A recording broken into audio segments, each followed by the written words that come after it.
अस्सलाम वालेकुम नाज़रीन, आप देख रहे हैं लाइफ चैनल्स विद सैरिश। मैं हूं सैरिश कंवल। नाज़रीन, हमने अपने पिछले कई एपिसोड्स में मिस इन्फॉर्मेशन, डिस इन्फॉर्मेशन, मैल इन्फॉर्मेशन के हवाले से बात की है। फेक न्यूज़ के हवाले से काफ़ी ज़्यादा कंटेंट हमने पहले भी प्रोड्यूस किया है। अब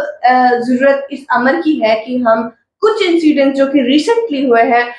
उनके ऊपर नजरसानी करें, क्योंकि बहुत सारे वाकयात ऐसे होते हैं फेक न्यूज़ के या मिस इन्फॉर्मेशन की कि जो एक आम शहरी या एक आम बंदा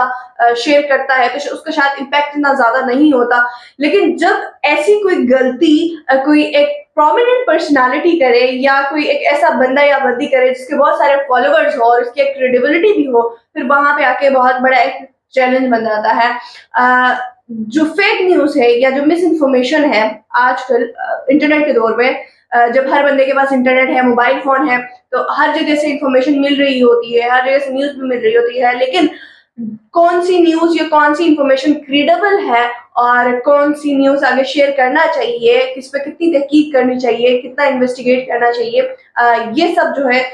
एक सहाफ़ी के लिए, चाहे वो प्रोफेशनल जर्नलिस्ट हो या सिटीजन जर्नलिस्ट हो या स्टूडेंट जर्नलिस्ट हो, उनके लिए सबसे पहला एक बुनियादी जो असूल होता है वो उसकी ही क्रेडिबिलिटी होती है, एक्यूरेसी होती है कि प्रॉपर रिसर्च के साथ वो बयान दिया जाए। मंसूर अली खान साहब की कल एक वीडियो वायरल हो जाती है जिसमें वो कहते हैं कि हुंजा के अंदर अताबाद लेक के पास गालिबन एक प्राइवेट रिजोर्ट है जहाँ पे प्राइवेसी वायलेट हो रही है, और उन्होंने कुछ रेफरेंस वीडियोस भी शेयर की एक्स के ऊपर, ट्विटर के ऊपर। आयशा नामी एक हैंडल है जिन्होंने ये वीडियोस वहां से अपलोड की थी और मैंने उसे देखा, देन फिर उन्होंने उसके ऊपर ब्लॉग बनाया। ऐसे बंदे ने जिनकी काफी ज्यादा क्रेडिबिलिटी है, एक नामवर सहाफी है, जिनके बहुत सारे लोग जिनको फॉलो करते हैं, लेकिन उनसे भी एक बहुत बड़ी गलती हो जाती है कि वो एक मिस इन्फॉर्मेशन को शेयर कर देते हैं बगैर किसी तहकीक के। सो इसके ड्रॉबैक्स क्या आ जाते हैं। अब सबसे पहले इस वाकये के हवाले से भी हम थोड़ी सी बात करें कि अब बहुत सारे लोग जब वहां पे गए हैं, गिलगित के बहुत सारे सहाफी वहां पे गए हैं, जब विजिट किया है, तो वो एक अंडर कंस्ट्रक्शन बिल्डिंग थी और पुलिस ने उस बिल्डिंग को सील कर दिया। होटल मालिकान के मुताबिक उन लोगों के रिक्वेस्ट करने पे कुछ रूम्स उनको रेडी करके दिए थे, क्योंकि उसके ऊपर एक सेकंड फ्लोर बनना है, क्योंकि वो ग्राउंड फ्लोर है, उसके छत के ऊपर एक और फ्लोर बनना है। तो जो वॉशरूम के जो पाइप्स है उनके लिए जगह रखी गई थी और उनको ओपनली नहीं रखा गया था। वीडियो में भी आप देख सकते हैं ब्लॉक्स रखे गए थे, उसके ऊपर प्रॉपर बुक कवर्ड थी, लेकिन वो लोग वहां पे गए हैं, उन्होंने देखा है, उन्होंने वीडियो बनाई है, ना उन्होंने तहकीक करने की कोशिश की जाके होटल मालिकान से पूछे कि इसके पीछे क्या रीजन है, और ना कि मंसूर अली खान साहब ने बगैर तहकीक के वीडियो बना दिया। और उसके बाद काफी ज्यादा ये वीडियो वायरल हो जाती है, क्योंकि टूरिज्म के लिहाज से अगर देखा जाए तो गिलगित बल्तिस्तान बिलखुसूस हुंजा टूरिज्म का हब करार दिया जाता है और हर साल एक मैसिव टूरिस्ट का एक मैच जो है वो वहां का रुख करता है।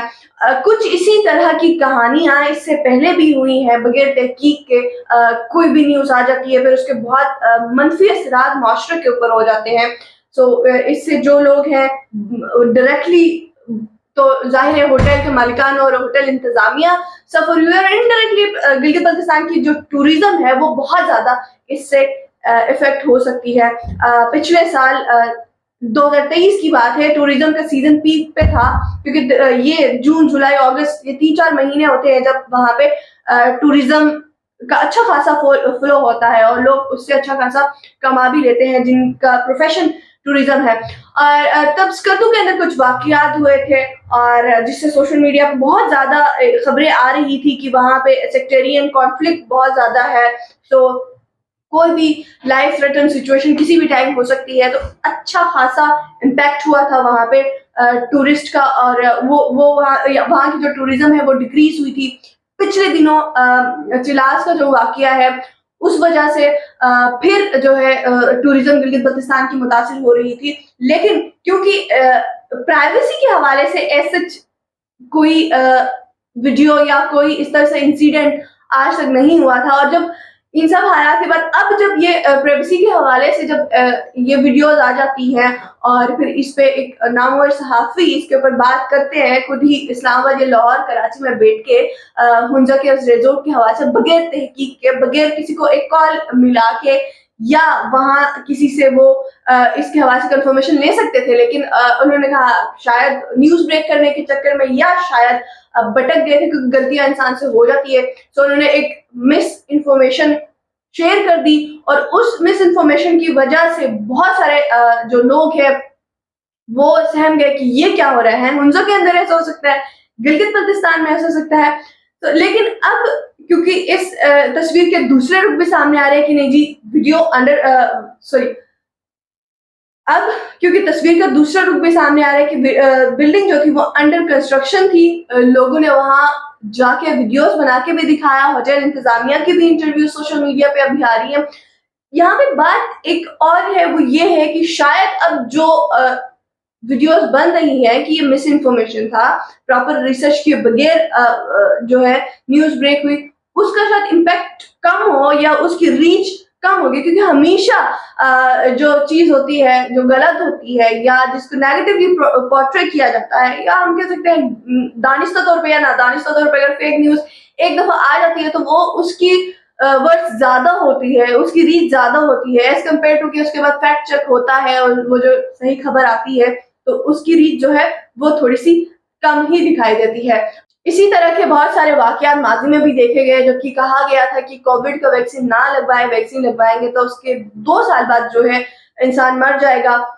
اور اس نیوز نے بھی بہت بڑا ایک امپیکٹ کریٹ کیا تھا, اور اس کا بھی بہت نیگیٹو امپیکٹ آیا تھا. بہت سارے لوگ ریزسٹ کر رہے تھے ویکسین نہیں لگوانے کے لیے. پچھلے دنوں سوشل میڈیا پہ ایک پکچر وائرل ہوئی تھی جس میں بتایا گیا تھا کہ ایک 50 سالہ آدمی 9 سال کی لڑکی کے ساتھ شادی کر رہا ہے, حالانکہ وہ ایک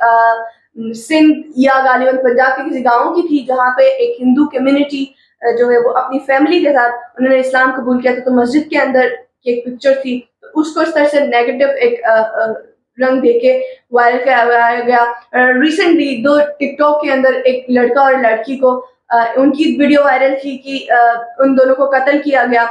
بٹ واقعہ جو ہے کچھ اس سے مختلف تھا. سو اس طرح کے واقعات وقتاً فوقتاً آتے رہتے ہیں. کبھی کبھی بہت نامور شخصیات بھی, بہت بڑے بڑے نام بھی یہ غلطی کر جاتے ہیں. جاوید چودھری صاحب نے کورونا کے دوران ایک آرٹیکل لکھا تھا جس میں انہوں نے وہ پیاس والا ذکر کیا تھا, اور بعد میں ان کو اپنی ٹویٹ اور جو ہے وہ مٹانا پڑا. تو بہت سارے واقعات اس طرح سے ہوئے ہیں, اور بعد میں جا کے ان کے حقائق بھی سامنے آئے ہیں کہ واقعی یہ غلط تھا. بغیر انویسٹیگیشن کے رپورٹ جو ہے وہ پبلش ہو گئی تھی. سو کہنے کا مقصد یہ ہے کہ کبھی بھی اگر اس طرح کی رپورٹ آ جاتی ہے, تو کوئی بھی ہوتا ہے, وہ چاہے صحافی ہو, چاہے عام شہری ہو, چاہے اسٹوڈنٹ ہو, کوئی بھی ہو, ان کا ایک فرض یہ ہوتا ہے کہ ہمارے پاس جو بھی انفارمیشن آتی ہے اس کو ایک دفعہ کراس چیک ضرور کیا جائے. کوئی مسئلہ نہیں ہے اگر آپ 2 دن بعد ویڈیو بنا دیتے ہیں, کوئی مسئلہ نہیں ہے اگر آپ 1 دن بعد اس کو جو ہے نا رپورٹ کرتے ہیں. بغیر تحقیق کے کرنے سے اچھا ہے کہ آپ نہ کریں. اگر آپ نے کرنا ہے تو پراپر تحقیق کے ساتھ کریں. سو یہ جو واقعہ ہے اس سے گلگت بلتستان کا ٹوریزم متاثر ہو سکتا ہے, لیکن یہاں پہ میں ایک ہی بات کہوں گی کہ گلگت بلتستان جو ہے ایک پرامن خطہ ہے, اور لوگ وہاں کے بہت پیسفل ہے, اور وہ ایک ہولسٹک ڈیولپمنٹ اس ریجن کی اس معاملے میں ضرور ہوئی ہے. باقی بے شک وہ علاقے جو ہے بہت لمیٹڈ ریسورسز کے اندر ہے, وہاں پہ سہولیات کی کمی ہے, وہاں پہ وسائل کی کمی ہے, لیکن جو ایک ایتھکس ہے یا مورل ویلیوز ہے اس میں گلگت بلتستان کے لوگ, اور گلگت بلتستان بہت رچ ہے, بہت امیر ہے. سو اس طرح کے واقعات گلگت بلتستان سے ایکسپیکٹ نہیں کیے جا سکتے, اور یہ واقعی ثابت ہوا کہ یہ ایک فیک نیوز تھی جس کو پورٹری کیا گیا. اب یہ پری پلان تھا یا یہ غلطی سے انسیڈنٹلی یہ واقعہ پیش آیا, اس کے اوپر جو ہے وہ عوام خود اپنی رائے دے گی, اس پہ ہم کچھ نہیں کہہ سکتے. سو یہاں پہ میں ایک ہی بات کہوں گی جس سے یہ ویڈیو اینڈ کروں گی, کوئی بھی انفارمیشن آپ کے پاس آتی ہے سو ہمیشہ فیکٹ چیک کرنا نہ بھولے, فیکٹ چیک کرے اور اس کے بعد شیئر کرے, کیونکہ آپ کی شیئر کی ہوئی کوئی ایک ویڈیو, کوئی ایک بات کسی کی زندگی کو, کسی کے کاروبار کو متاثر کر سکتی ہے.